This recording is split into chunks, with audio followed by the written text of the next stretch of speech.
No ehkä vähän nihkeästi sikäli, että se on aina, aloittaminen on aina vaikeaa ja sitten kun olet kesät viettänyt oikein semmoisissa rennoissa merkeissä, niin sitten uudelleen koneen käyntiin saaminen saattaa olla vähän nihkeetä, mutta kyllä mä uskon, että tämä lähtee hyvin menemään ja mulla on erittäin motivoitunut olo tästä opiskelusta, että pitää nyt kunnolla painaa näitä opintoja eteenpäin, että saadaan sitten paperit kouraan jouluna.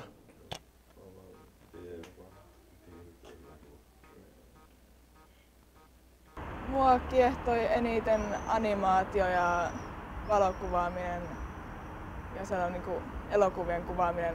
Mä oon kiinnostunut tehdä jotain omia pieniä animaatioita ja elokuvia. Olisitko sinä ollut siellä sisällä?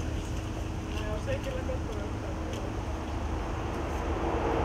Mulla on semmonen vinkki, että älkää myöhästykö tunnilta, jos täällä on semmosia opettajia, jotka ei siitä tykkää. Ja kannattaa aina olla kaikissa mukana, koska sitten sä tulet tajumaan myöhemmin se, että jos sä jäät jostain pois, niin se harmittaa aika paljon. Että me kaikkeen mukaan mihin pääset.